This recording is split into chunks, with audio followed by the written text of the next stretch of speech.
Today, I'm going to be making the Gundam Ariel from the anime The Witch from Mercury.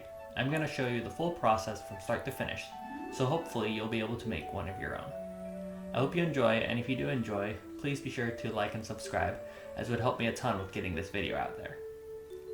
So to start, I first got the plastic model. This is the high-grade full mechanic Ariel model kit. Using this, I now have a very good reference on what the armor should look like. One of the most important parts when making a costume like this is proportions. If you look at the model, you can see how it has very wide shoulders and a thin waist. The proportions don't really match that of a human, so I need to do some clever sizing to make it fit on me while still looking like a Gundam. The basic process of making a giant armor is surprisingly simple. First, you make the part out of cardboard, then you transfer that pattern to the foam, and then you cut it out and glue it all together. This does, however, require a lot of cardboard, so I highly recommend hoarding all your Amazon boxes or other bits of cardboard that you can get your hands on. To glue all the parts, I use contact cement and super glue. One easy way to use contact cement is to put it in these little sauce bottles, then use those. It really speeds up the process of application. To make some of the more complicated shapes, I would glue and sand the parts into the desired shapes, like the shoulders or the bevels. A Dremel or a belt sander is the best for this process.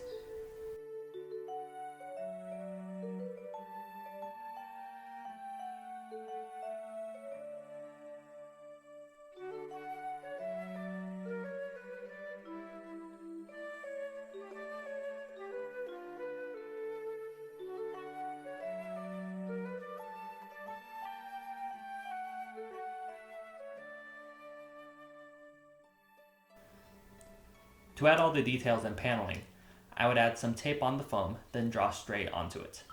This allowed me to get perfect sizes for the shapes. It worked pretty well, and I was constantly referencing the plastic model to ensure all of it looked correct.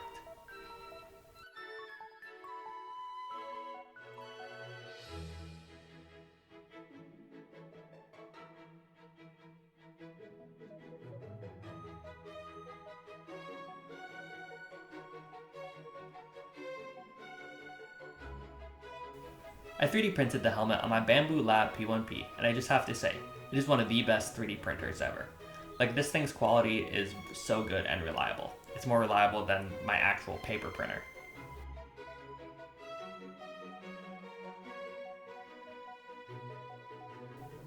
To finish the helmet, I sanded it smooth with my rotary sander and filled all the little gaps with gap filling paint.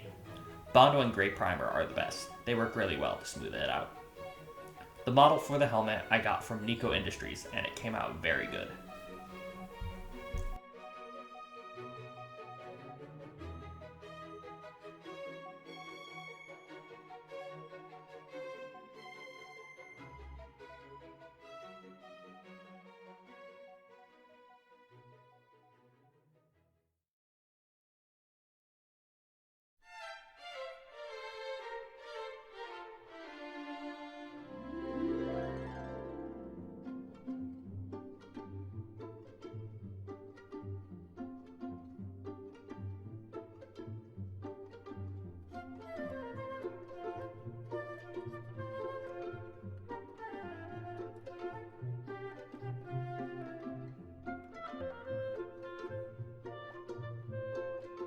Making the arms on the robot was a big pain.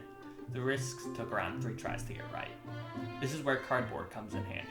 If I had made this out of foam each time, it would have been a large waste. The biceps were easy comparatively. Also, if you notice, I made this part thicker. This small detail helps the proportions as my shoulders are not that wide. But this extra few inches makes my arm look wider, and thus the proportions are more accurate. Also, this part up here is hidden by the shoulders when I put it on, but it is still just barely visible. Parts like this really help the realism and selling the idea that I'm a robot and not just a guy in a costume. For the elbows, I modeled and 3D printed the circle parts on the armor. I also did the same thing with the knees.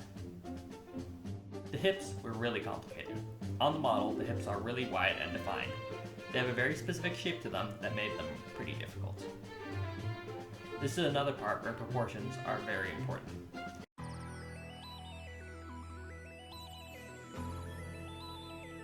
I will probably redo the hips as I'm not completely satisfied with the current result, but they're good enough so I can probably reuse most of the same parts.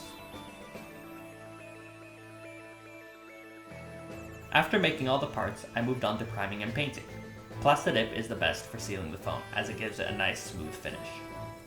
I did around 3 coats all over it, then added some caulk to fill in the gaps. I ended up using too much on it though, and it left a messy surface, so I had to do some sanding to get it back to being all smooth.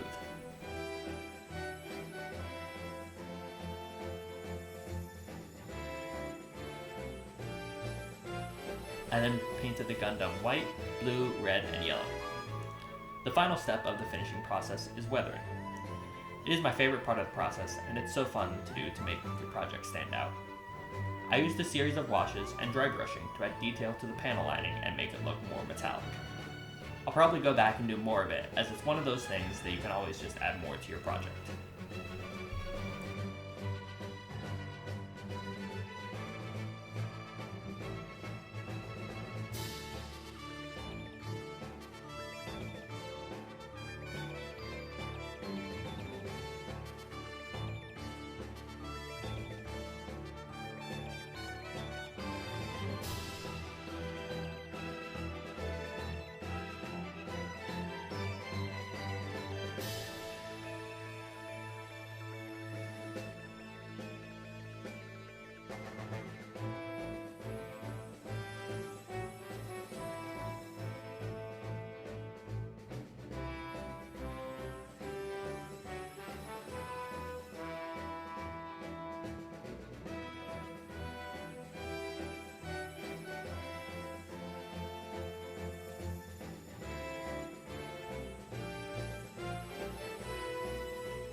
Right now my armor is about 90% done.